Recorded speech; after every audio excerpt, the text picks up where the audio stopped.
जैसे में पैसे तो बहुत सारे पेपर्स को एनालाइज करने के बाद जो भी मैंने आपको प्रश्न बताए थे उन सभी प्रश्नों के यहाँ पे सॉल्यूशन जो है यहाँ पे लेकर के आ गए हैं। और ये आपको अगर आपको 2025 में बोर्ड एग्जाम देना है और 24 फरवरी को आपका एग्जाम है हिंदी का, तो आप लोग के लिए ये वीडियो एकदम इंपॉर्टेंट होने वाली है। क्योंकि इस वीडियो में हमने आपको जितने भी प्रश्न यहाँ पे बताए हैं उसमें यहाँ पे आपको गद्यांश और पद्यांश को यहाँ पे कैसे लिखना है और उसमें आपको जीवन परिचय जो है उसको लिखने की शॉर्ट ट्रिक क्या होगी इसके बारे में देखेंगे। और यहाँ पे रसचंद अलंकार को कैसे लिखेंगे इसकी शॉर्ट ट्रिक हम आपको बताने वाले हैं यहाँ पे।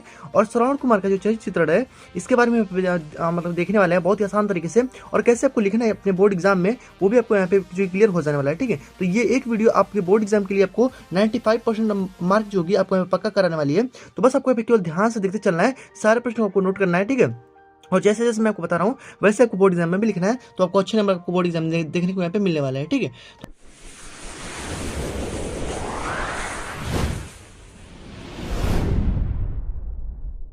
आइए देखते हैं यहाँ पे। तो ये 24 फरवरी के लिए आपको सबसे ज्यादा मोस्ट इंपॉर्टेंट होने वाला है। तो जैसे आप देख सकते हैं, और इसमें हमारे पे पत्र लेखन और निबंध भी है, इसको हम यहाँ पे देखने वाले हैं। तो आइए देखते हैं। तो देखिए जैसे आप देख सकते हैं कि यहाँ पे बहुत सारे प्रश्न मैंने पेपर्स को यहाँ पे देख करके और हमने यहाँ पे आपको यहाँ पे बताया था जो भी इंपॉर्टेंट आपके प्रश्न यहाँ पे होने वाले हैं। ठीक है, तो जो भी मैंने आपको प्रश्न यहाँ पे बताए थे तो उन सभी प्रश्नों के यहाँ पे सॉल्यूशन यहाँ पे आप आज देखने वाले हैं। तो देख सकते हैं जैसे हमारे यहाँ पे सबसे पहले यहाँ पे आ जाता है कि देखिए मैं आपको केवल ध्यान से देखिएगा, छोटी सी यहाँ पे जो 10 मिनट की छोटी सी वीडियो है और इससे आपको यहाँ पे सारी चीजें यहाँ पे क्लियर हो जाने वाली है, बस आपको ध्यान से देखना है। देखिए गद्यांश की बात करते हैं तो भाई इसको लिखेंगे कैसे, मैंने आपको सबसे इंपॉर्टेंट जो चैप्टर है वो हमने आपको बता दिए थे, जैसे कि राष्ट्र का स्वरूप हो जाएगा और भारत और आधुनिकता हो जाएगा। ठीक है, कैसे लिखेंगे इसको ध्यान से देखिएगा।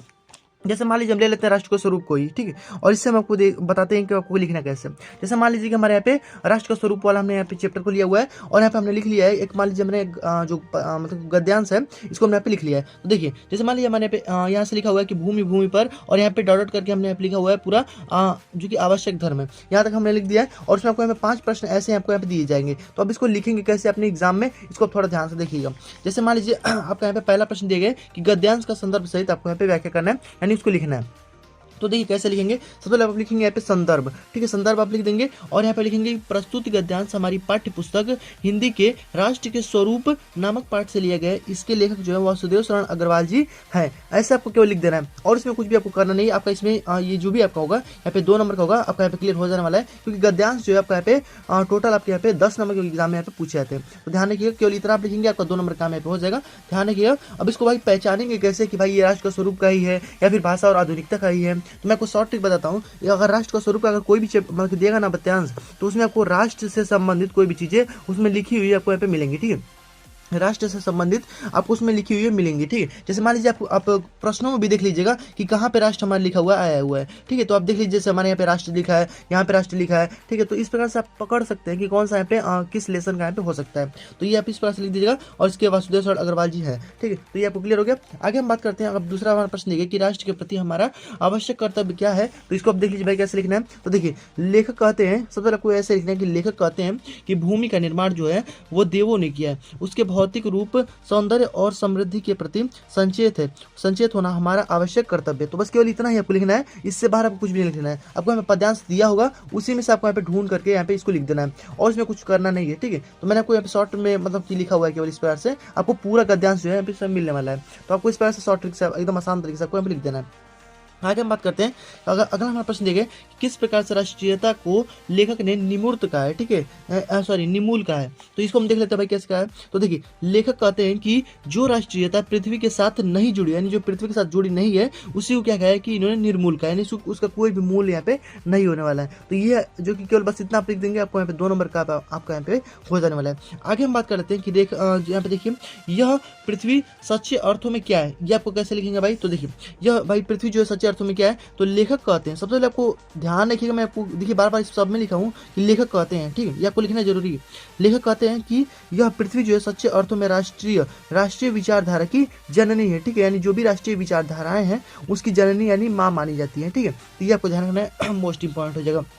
तो देखिए ये आपको सारे प्रश्न क्लियर। अब हम बात करते हैं रेखांकित अंशों की व्याख्या आपको कैसे करना है। तो देखिए रेखांकित अंशों की व्याख्या अब इसमें आपको दिया होगा उसके हिसाब से आपको रेखांकित अंशों की व्याख्या आपको करनी होती है। ठीक है, तो जितना आपको लाइन दिया होगा आप उस हिसाब से, अब देखिए अगर आपको उसमें कुछ भी रेखांकित अंश में अगर कुछ भी आपको अलग से ना दिखे ना, तो आप पूरा उसको टोटली यहाँ पे छाप दीजिएगा, तो भी आपको उसमें कुछ ना तो कुछ यहाँ पे नंबर जो कि मिल ही जाएगा। ठीक है, और उसमें अगर आप थोड़ा सा और बढ़ा कर लिख देंगे, अपने मन से थोड़ा जोर जाकर लिख देंगे ना, तो आपको इसमें बढ़िया नंबर आपको देखने को मिलेगा। ठीक है, तो आगे हम बात करते हैं, तो ये आपको क्लियर हो गया। और इसी प्रकार से जैसे मैंने आपको ये बताया ना, वैसे हमारा राष्ट्र का जो भाषा और आधुनिकता है, इसमें भी हमारा भाषा से संबंधित या फिर आधुनिकता से यानी आधुनिक चीज़ों से संबंधित जो है हमारे यहाँ पे बात को यहाँ पे किया गया होगा। ठीक है, तो इससे आप इसको भी पकड़ सकते हैं कि भाई ये किस लेसन का है, इसके जो रचयिता है वो कौन है। ठीक है, यानी लेखक के जो लेखक है वो कौन है, ये आपको क्लियर। तो ऐसे ही आपको गद्यांश और पद्यांश दोनों सेम टू सेम वैसे ही होता है, और दोनों ही आपको वैसे लिखना है। ठीक है, तो दोनों आप आसानी से लिख सकते हैं। आई होप आपको क्लियर भी हो गया होगा कि कैसे आपको बोर्ड एग्जाम में अपने लिखना है। ठीक है, तो जैसे मैंने आपको बताया ना, वैसे आपको यहाँ पे हेडिंग डाल करके उत्तर 1 और ऐसे आपको लिखना है, उत्तर 2 आपको ऐसे लिखना है। इस प्रकार से आपको लिखते हुए चले जाना है। देखिए, आप प्रश्न मत लिखिएगा, आप केवल ऐसे डाल करके आप यहाँ पे उत्तर केवल लिखते जाइएगा। प्रश्न लिखेंगे आपको यहाँ पे ज़्यादा समय की जाएगा। तो आई होप आपको समझ में आएगा। आगे हम बढ़ते हैं। अगला हमें प्रश्न दिया गया कि जीवन परिचय। ठीक है, अगर हम जीवन परिचय की बात करते हैं, तो अभी हमने हाल ही में 2 चीजों पर मैंने आपको वीडियो बना के दिया है कि हजारी प्रसाद द्विवेदी और रामधारी सिंह दिनकर मोस्ट इंपॉर्टेंट एकदम प्रश्न हो जाएंगे, एग्जाम में छपने वाला है, आपको एकदम छपा हुआ प्रश्न दिखेगा। ठीक है, और मैंने इसको अलग अलग जो कि 5-5 मिनट को यहाँ पे वीडियो जो है बना करके हमने इसको अपलोड कर दिया है। आपको यहाँ पे प्लेलिस्ट मिल जाएगी, या फिर आप जो कि इसके डिस्क्रिप्शन बॉक्स में आपको जो कि वीडियो का लिंक डाल देंगे। ठीक है, आप वहाँ से देख लीजिएगा। अब बस यहाँ पे डायरेक्ट आप वीडियो का डिस्क्रिप्शन में जाइएगा, आप वहाँ से देख लीजिएगा। आपको आसानी से दोनों चीज़ें एकदम मतलब कि वीडियो में ही आपको याद करवा दूंगा, गारंटी के साथ बता रहा हूँ। ठीक है, तो आप दोनों प्रश्नों को देख लीजिए। और उसके अलावा वासुदेव सर अग्रवाल और जयशंकर प्रसाद जो है, इसका भी हमने बहुत ही पहले ये बना दिया है। ठीक है, तो अगर आप देखना चाहें तो बस इसको देख लीजिएगा। सारे प्रश्न आपको जो कि प्लेलिस्ट में आपको मिल जाएगा, या फिर मैं आपको डिस्क्रिप्शन में दे दूंगा। तो ये सारी जो आपको यहाँ पे क्लियर हो जाएगी, और ये आपका 10 नंबर यहाँ से क्लियर जो कि हो जाने वाला है बहुत ईजी तरीके से। इसमें कोई भी दिक्कत नहीं होना चाहिए। ठीक है, क्योंकि मैं खुद इसको बना चुका हूँ, इसलिए मैं आपको इसमें दोबारा फिर इसमें नहीं बता रहा हूँ। ठीक है, तो इसको ध्यान रखिएगा। आगे हम बढ़ते हैं। जैसे हमारे जो संस्कृत गद्यांश को भी सेम टू सेम वैसे ही लिखना है जैसे मैं आपको इसको बताया। ठीक है, तो संस्कृत गद्यांश में भी आप सबसे पहले यहाँ पे डाल दीजिएगा कि जो भी यहाँ पे आप गद्यांश इस प्रकार से लिख दीजिएगा, उसका संदर्भ आपको उसमें पूछेगा कि भाई ये किस लेसन का है। उसमें क्योंकि रचयिता तो होते नहीं है, केवल उसमें लेखक आपसे मतलब कि लेसन केवल पूछेगा, तो लेसन आप उसमें लिख दीजिएगा कि भाषा संस्कृत भाषा में महत्वम से है या फिर जातक कथा से है, आप उसको इस प्रकार से लिख दीजिएगा। और इसमें जो भी यहाँ पे आपका जैसे मान लीजिए पूछेगा, जिसमें आपको दिखा दे रहा हूँ, जैसे मान लीजिए कि ये हमारा मान लीजिए 2022 का पेपर है। ठीक है, तो अगर हम बात करते हैं, देखिए जैसे हम आपको दिखा देते हैं यहाँ पे, जैसे मान लीजिए हमारे यहाँ पे पूछा गया, जैसे मान लीजिए हमारा खंड यहाँ पे गद्यांश हमारा दिया गया संस्कृत खंड का, तो इस प्रकार से आपको दे देगा और ये आपको दे देगा। बस केवल आपको इसमें अनुवाद करना होता है। देखिए, संदर्भ लिखना है आपको, इसका अनुवाद करना है, और इसमें कुछ करना नहीं है। इसमें आपको अनुवाद इसका मतलब कि यहाँ से लेकर के पूरा आपको यहाँ तक जो कि कर देना है, और इसमें नहीं करना है। और देखिए, और यहाँ पे अगर श्लोक में अगर लिखना चाहते हैं, तो आपको इस पास से श्लोक देगा 4 लाइन 5 लाइन का, और इसमें आपको यहाँ पे लिखना होता है, इसका भी यहाँ पे संदर्भ सहित आपको यहाँ पे अनुवाद यहाँ पे करना होता है। तो देखिए, वैसे श्लोक बहुत ही ईजी होता है, आप इसको आसानी से कर पाएंगे, क्योंकि ये बहुत ज़्यादा मतलब कि देखिए ये भी इतना यहाँ से और यहाँ तक है। एक हमारे यहाँ पे दिए गए, और अथवा करके हमारे दिए गए यहाँ पे अतीत कल्प यहाँ पे चतुष्पदा। देखिए, यहाँ से हमारा एक जातक कथा से दिया हुआ है, और एक हमारा संस्कृत भाषा है महत्वम से यहाँ पे दे दिया गया है। ठीक है, तो बस केवल आपको यही लिखना है। देखिए, मैं आपको एकदम सबसे मोस्ट इंपॉर्टेंट बताया हूँ, और केवल इतना पढ़ लेंगे ना, आपको आसानी से बोर्ड एग्जाम में अच्छे नंबर देखने को मिलेंगे। तो आपको ऐसे ही केवल लिख देना है, इसका अनुवाद करना है, और यहाँ पे इसमें जो इसका संदर्भ है आपको केवल लिख देना है, और इसमें कुछ भी करना नहीं है। जैसे मैंने आपको इसको बताया ना, वैसे आपको इसको लिख दीजिएगा। ठीक है, तो आइए हम आगे बात कर देते हैं। देखिए, अगर हमें दिए गए कि श्लोक में मैंने आपको बता दिया कि जो सुभाषित रत्नानी है पंचशील सिद्धांत हो जाए, इसको आप देख लीजिएगा। ठीक है, आपको ऐसे जो कि एक भी प्रश्न यहाँ पे छूटेगा नहीं। आगे हम बात करते हैं कि रस छंद अलंकार को भाई कैसे लिखेंगे, इसकी शॉर्ट ट्रिक भाई हम आपको बता देते हैं। तो देखिए, जैसे हम बात कर लेते हैं रस की भाई आपको कैसे लिखेंगे, तो देखिए रस हमको एकदम शॉर्ट ट्रिक से बताते हैं। देखिए, ट्रिक की अगर हमने इसकी बात करते हैं, तो सबसे पहले हम बात करते हैं श्रृंगार रस की। ठीक है, आपको श्रृंगार रस बता देते हैं। देखिए, श्रृंगार रस जो दिए गए कि आपको याद क्या करना है, बस केवल मैं आपको वो बता देता हूँ। नामक अस्थाई भाव, विभाव, अनुभाव तथा संचारी भाव से रस में परिवर्तन हो या फिर परिणत हो। ठीक है, परिणत हो। ठीक है, रस में परिणत हो या फिर परिवर्तन हो, तो इसको हम क्या कहते हैं कि ये हमारे यहाँ पे जो कि अब देखिए कोई भी रस आएगा ना, आप इस पर से लिख दीजिएगा कि श्रृंगार रस जो है, जैसे मान लीजिए श्रृंगार रस का अस्थाई भाव क्या होता है, तो ये आप ध्यान रखिएगा। श्रृंगार रस का अस्थाई भाव भाई रति होता है, तो आप लिखेंगे यहाँ पे रति, और रति नामक अस्थाई भाव, विभाव, अनुभाव तथा संचारी भाव से रस में परिणत हो या फिर परिवर्तन हो, तो ये आप लिख दीजिएगा केवल इतना। और यहाँ पे आप लिख दीजिएगा उसे श्रृंगार रस कहते हैं। ठीक है, श्रृंगार रस जो है आप यहाँ पे कहते हैं, बस केवल आपको यही लिखना है। और देखिए, अगर अभी आपको पूछ देगा कि यहाँ पे करुण रस का भाई लिखिए, तो करुण रस का आप लिख दीजिएगा कि यहाँ पे शोक नामक अस्थाई भाव, विभाव, अनुभाव तथा संचारी भाव से रस में परिणत हो। इस प्रकार से आप कोई भी एकदम अजय रस ना, आप आसानी से उसको लिख पाएंगे, और आप इसमें एकदम अपने नंबर जो है क्लियर कर पाएंगे। क्लियर हो गया ना। ये आपको बस केवल इतना ही ध्यान रखना है, केवल 1-2 लाइन है आपको यहाँ पे, इसको याद कर लेना है। नामक, अस्थायी भाव, विभाव, अनुभाव तथा संचारी भाव, 4 ही आपके मेन है, विभाव, अनुभाव और संचारी भाव। इसी के कारण उसमें परिवर्तन हमको रसों में देखने को मिलता है, वही हमारा जो कि होता है यहाँ पे जो भी आपका यहाँ पे रस दिया होता है, ठीक है। आगे हम बात करते हैं अब उदाहरण को भाई कैसे लिखेंगे। आसान आसान उदाहरण मैं आपको बताता हूँ, इसको क्या ध्यान रखिएगा। जैसे उदाहरण बात करते हैं तो देखिए, श्रृंगार रस की बात करते हैं तो बतरस लालच लाल की मुरली धरी लुका, सौ कहे भवन से दैन का ही नट जाए। तो ये आप लिख दीजिएगा यहाँ पे, बहुत ही ईजी यहाँ पे, सबसे ईजी यहाँ पे ये इसका उदाहरण हो जाता है कि बतरस लालच लाल की मुरली धरी लुकाए, सौ करे बहुहन से दैन कहे नट जाए, ठीक है। सबसे ईजी यहाँ पे उदाहरण हो जाएगा, आप इसको लिख लीजिएगा। अब हम बात करते हैं करुण रस में सबसे ईजी उदाहरण भाई कौन सा हो सकता है। तो देखिए, मेरे हृदय के हर्ष हा अभिमन्यु अब तू है कहाँ, दृग खोल कर बेटा तनिक देख हम सबको यहाँ, ठीक है। तो ये जो अभिमन्यु है उनकी जो माँ यहाँ पर पश्चाताप कर रही थी, तो ये उसके बारे में थोड़ा सा श्लोक यहाँ पे लिखा गया है, तो इसको आप लिख दीजिएगा करुण रस में, आपको यहाँ पे फुल नंबर आपको मिलने वाला है, ठीक है। तो आगे हम बात करते हैं, 2-3 बार आप जब पढ़ेंगे ना इस चीज़ को तो आपको आसानी से यहाँ पे क्लियर हो जाने वाला है। आगे बात करते हैं कि अगर हास्य रस का मान लीजिए पूछ दिया, या फिर आपको देखिए मैंने आपको भयानक रस से बताया हुआ है, ठीक है, तो भयानक रस भी इंपॉर्टेंट हो जाता है। अगर इतना पढ़ लेते हैं ना तो आपको इसमें से 1% तो आपको मिल ही जाएगा। देखिए हास्य रस से बोला है कि तंबूरा ले मंच पर। अब देखिए हास्य रस का क्या होता है, अस्थायी भाव हास होता है, ठीक है, यानी हास मतलब क्या होता है, मतलब कि किसी को देख करके हंसना, ठीक है। तो यहाँ पे देखिए यहाँ पे तंबूरा ले मंच पर बैठे प्रेम प्रताप, साज मिले 15 मिनट घंटा भर आलाप, ठीक है। यानी तंबूरा ले मंच पर एक जो प्रेम प्रताप थे वो जाकर बैठ गए और साज मिले 15 मिनट और घंटा भर आलाप कर रहे हैं, ठीक है। तो इस प्रकार से आप आसानी से इसको ध्यान रख सकते हैं। तो ये आपको यहाँ पे हो जाएगा, ये रस से आप इस प्रकार से ध्यान रख सकते हैं आसानी से। हम बात करते हैं कि छंद और अलंकार। तो छंद और अलंकार को देखिए, अब मैं पूरा इस सेपरेट वीडियो बनाया हुआ है, ठीक है, तो आप सेपरेट वीडियो एक बार उसको देख लीजिएगा, आपको एक क्लियर हो जाएगा। 5 मिनट की छोटी सी वीडियो है, आपको डिस्क्रिप्शन बॉक्स में मैं सारी चीज़ों को लिंक यहाँ पे दे दूंगा, आप उसको यहाँ पे देख लीजिएगा एक बार। आपको यहाँ पे दोनों ट्रिक के माध्यम से आपको यहाँ पे आसानी से क्लियर हो जाएगा, आपको इसमें कोई भी दिक्कत नहीं होने वाला है, आप आसानी से इसमें नंबर को फोड़ पाएंगे। आगे हम बात कर लेते हैं कि श्रवण कुमार का यहाँ पे चरित्र चित्रण, जैसे मैंने आपको बताया था कि खंड काव्य में आपको श्रवण कुमार का यहाँ पे चरित्र चित्रण आपको लिखना है, कैसे लिखेंगे इसको हम आपको यहाँ पे बता देते हैं, ठीक है। तो देखिए ध्यान से आप यहाँ पे देखते चलिएगा।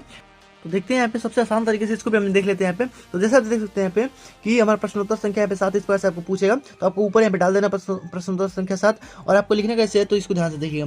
देखिए श्रवण कुमार का चित्रण से पूछा गया, तो इसको कैसे लिखेंगे। देखिए श्रवण कुमार से कुछ भी आ जाए ना, आपको यही लिखना है। अब अपने अपने जिले का देख लीजिए भाई कौन सा आपको यहाँ पे खंड का आपको लिखना है, उस हिसाब से आपको यहाँ पे लिखना है। तो देखिए श्रवण को हम आपको यहाँ पे बता देते हैं, देखिए कैसे लिखेंगे भाई। तो सबसे पहले आपको जानना है कि श्रवण कुमार का चरित्र चित्रण। देखिए श्रवण कुमार काव्यखंड में कुमार जो है, श्रवण कुमार जो है वो मुख्य पात्र हैं, यानी इसमें श्रवण कुमार जो है वो मुख्य पात्र हैं। उनका चरित्र चित्रण जो है एक बालक का चरित्र है, यानी इसमें एक बालक के चरित्र के रूप में उनको यहाँ पे दिखाया गया है, ठीक है। और यहाँ पे श्रवण कुमार चरित्र चित्रण निम्नलिखित विशेषताएं यहाँ पे पाई गई हैं, तो इसको आप केवल ऐसा लिख दीजिएगा इसको स्टार्टिंग में, और आपको लिखना क्या है, इसमें शांत एवं गंभीर स्वभाव को लिख देना है, ठीक है।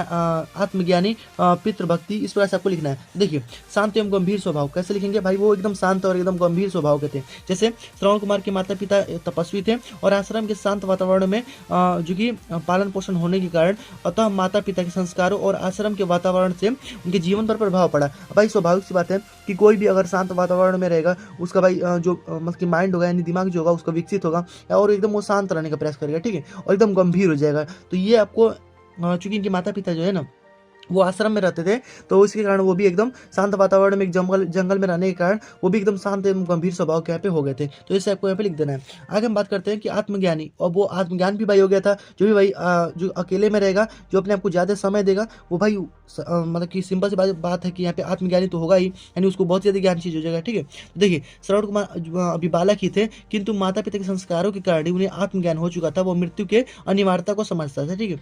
तो भाई वो मृत्यु की अनिवार्यता को भी समझ गया था, यानी वो से इतना ज्ञान हो गया था, ठीक है। तो ये सब किसका भाई देना है, तो उनके संस्कारों, उनके माता पिता के संस्कारों का ही देना हो जाता है। तो ये आत्मज्ञानी में आपको यहाँ पे लिख देना है। देखिए बस उनके माता पिता से रिलेटेड आपको सारी चीज़ों को आपको यहाँ पे लिखना है। देखिए पितृभक्ति की अगर हम बात करते हैं तो श्रवण कुमार जो है यहाँ पे श्रवण कुमार के जो चरित्र की सबसे जो बड़ी विशेषता है वो पितृभक्ति है, क्योंकि पितृभक्ति जो है एक ऐसा आदर्श है जिससे गुण युगांतर तक भारतीय बालकों को शिक्षा लेनी चाहिए, और अत्यंत क्योंकि ये जो मिलना है वो अत्यंत कठिन है, ठीक है। क्योंकि ऐसा जो यहाँ पे आदर्श जो यहाँ पे इनके चरित्र है यहाँ पे श्रवण कुमार का, वो मिलना बहुत ज़्यादा कठिन है, ठीक है। वह प्रातः काल उठ करके अपने माता पिता को श्रद्धापूर्वक प्रणाम करते और उनकी सेवा में जुड़ जाते। तो केवल इतना आपको यहाँ पे पितृभक्ति में लिख देना है, यानी आप अपने मन से भी लिख सकते हैं कि भाई उनके माता पिता की वो सेवा करते थे, ठीक है। इस प्रकार से उनकी मतलब कि उनके संस्कार को उनके ऊपर बहुत ज़्यादा प्रभाव पड़ा, ऐसे आपको यहाँ पे लिखना है। तो इस इजीली आप यहाँ पे लिख सकते हैं। आगे हम बात करते हैं कि तेजस्वी और ओजस्वी, ठीक है। देखिए तपस्वी भी हो गए थे और ओजस्वी भी हो गए थे, यानी तपस्वी भी हो गए थे। तो देखिए कैसे लिखेंगे, अगला हेडिंग आपको ये डाल देना है। और श्रवण कुमार जो है वो संयमी और तेजस्वी हैं, इसलिए मरते समय उनके शरीर से एक ऐसा तेज दिखाई पड़ता है जिसके कारण जिससे यह स्पष्ट हो जाता है कि ये उनके त्याग और तपस्या आदि उनके गुण को स्पष्ट होता है, ठीक है। तो ये आपको हमें बताना है कि वह तपस्वी भी थे और ओजस्वी भी हो गए थे, ठीक है। क्योंकि जब इनकी जो मृत्यु हुई थी ना, तो उनके शरीर से एक ऐसा हमको तेज दिखाई पड़ा ना, जिसके कारण हमको ये पता चलता है कि हाँ भाई ये इनका जो ये त्याग जो था वो कितना ज़्यादा कठिन था, ठीक है, त्याग और तपस्या। तो इससे हमको पता चलता है। तो ये आपको लिख देना है तपस्वी और ओजस्वी में। आगे हम बात करते हैं बस अब केवल ध्यान से सुनिए, मैं आपको जो भी बता रहा हूँ, ठीक है, आप उससे लिख पाएंगे। देखिए क्षमाशील, अब हम बात करते हैं क्षमाशील विवाही स्वभाव के थे, तो इसको आप कैसे लिखेंगे। तो देखिए श्रवण कुमार के चरित्र चित्रण में एक अन्य विशेषता यह भी थी कि वो क्षमाशील स्वभाव के थे। अपने बड़े भाई से अपकार करने वाले को ये क्षमा कर, यानी अपने जो भी यहाँ पे अपने जो बड़ा था, यानी इनसे जो भी बड़ा था, उसके जो भी वो गलती कर देते थे ना, उसको ऐसे क्षमा कर देते थे। राजा दशरथ ने द्वारा घायल हो जाने पर भी उन्होंने उन्हें क्षमा कर दिया, यानी उनके राजा दशरथ जो थे उन्होंने उनको बाढ़ मार दिया था हिरन समझ करके। तो क्या किया कि जो श्रवण कुमार है उन्होंने उनको माफ कर दिया। भाई सोच सकते हैं कितने ज़्यादा ये क्षमाशील स्वभाव के रहे होंगे, ठीक है। और देखिए, और यह विधि की विडंबना को मानता था, ठीक है। तो ये भी आप ध्यान रख सकते हैं कि विधि जो बनाई गई है पूरा, उसकी विडंबना को ये मानता था। यानी ऐसा ही लगता है जैसे कि मान लीजिए कोई भी दूसरी चीज़ को जान करके दूसरी गलती को यहाँ पे कर देता है, क्योंकि ये सारी चीज़ों को समझते थे, तो ये इसलिए उनको क्षमा कर दिया। आगे हम बात करते हैं अहिंसक स्वभाव के भी थे। तो देखिए अहिंसा भाव श्रवण कुमार ठीक है, श्रवण कुमार के चरित्र की एक महत्वपूर्ण विशेषता है, क्योंकि वह विचारों से गांधीवादी दिखाई पड़ते थे। वह किसी को भी पीड़ा नहीं पहुंचाना चाहते थे, ठीक है। इतना आपको लिख देना है अहिंसक में, ठीक है। वो किसी की भी हिंसा नहीं करना चाहते थे, वो किसी को भी पीड़ा नहीं पहुंचाना चाहते थे, ठीक है। उनका चरित्र जो था उसकी सबसे महत्वपूर्ण विशेषता ये भी थी। तो ये आपको लिख देना इतना। और चूंकि आपके एग्जाम में 5 नंबर का वो पूछता है, तो आपको ऐसे इतना ही लिख देना है। अब लिख देने का लास्ट में भाई क्या सारांश लिख दीजिएगा कि सारांश जो है श्रवण कुमार के चरित्र की एक आदर्श चरित्र है। माता पिता के संस्कारों के कारण श्रवण कुमार का जो मतलब कि जो स्वभाव था वो शांत, आत्मज्ञानी, क्षमाशील, अहिंसक और आदि हो गए थे। श्रवण कुमार जो है इस में शिक्षा लेनी चाहिए, ठीक है। तो ये आपको यहाँ पे लिख देना है और इसमें कुछ भी करना होना नहीं है। तो देखिए मैं यहाँ पे जो भी यहाँ पे सारांश लिखा हूँ, बस वही समय जो भी यहाँ पे हेडिंग बना कर लिखा हूँ ना, जैसे शांत स्वभाव के थे, आत्मज्ञानी थे, क्षमाशील थे, अहिंसक थे, वही सब आपको यहाँ पे लिख देना है सारांश बना करके। और आपको इसमें फुल नंबर आपको यहाँ पे मिलने वाला है। तो आई होप आपको समझ में आएगा होगा क्या करो आपको लिखना कैसे है, ठीक है। और वैसे हमारे यहाँ पे पत्र लेखन है, और यहाँ पे आप देख सकते हैं ये हमारे आगे हम बात करते हैं तो हमारे यहाँ पे पत्र लेखन आ जाता है और यहाँ पे निबंध आ जाता है, ठीक है। तो पत्र लेखन और जो निबंध होगा ना उसको मैं नेक्स्ट वीडियो में बता दूंगा। हालांकि मैं उन सारी चीज़ों को यहाँ पे लिख करके यहाँ पे रखा हूँ, ठीक है। आप देख सकते हैं मैंने उन सारी चीज़ों को यहाँ पे लिख करके यहाँ पे रखा हुआ है, ठीक है। और मैं आपको इसको नेक्स्ट वीडियो में बता दूंगा। और निबंध भी जो है इसको हम आपको सेपरेट वीडियो बना करके और इसको हमको बता देंगे, ताकि आपको आसानी से आपके बोर्ड एग्जाम से पहले हम आपको इसको बता देंगे, ताकि आप इससे आसानी से अपने बोर्ड एग्जाम में अच्छे नंबर गेन कर पाए। तो आई होप आपको समझ में आएगा होगा। और इन दोनों चीज़ों ये सबसे ज़्यादा महत्वपूर्ण है, अगर आपको टाइम मिले तो आप इसको पढ़ लीजिएगा जरूर से। वैसे तो मैं आपको इसको कराऊंगा ही, ठीक है।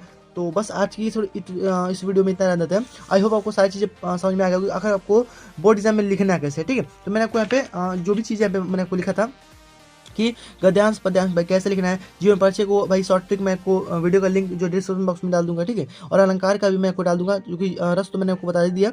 और जो श्रवण कुमार का चित्रण है वो भी मैंने आपको बता दिया। और यहाँ पे जो पत्र लेखन और निबंध है इसको हमको नेक्स्ट वीडियो में जो है इसको बता देंगे सेपरेट वीडियो में, दोनों एक ही साथ में। तो आपको यहाँ पे वो भी जो कि क्लियर हो जाएगा आपको आसानी से। तो बस आज की इस वीडियो में इतना रहने देते हैं। और आपको वीडियो थोड़ा सा भी अच्छा लगना तो फिर अपने दोस्तों में जो है शेयर कर दीजिएगा, ताकि वो भी इसे देख करके इससे वो आसानी से वो अपने बोर्ड एग्जाम में अच्छे नंबर गेन कर पाए। तो बस मिलते हैं नेक्स्ट वीडियो में, तब तक गुड विजय, वंदे मातरम।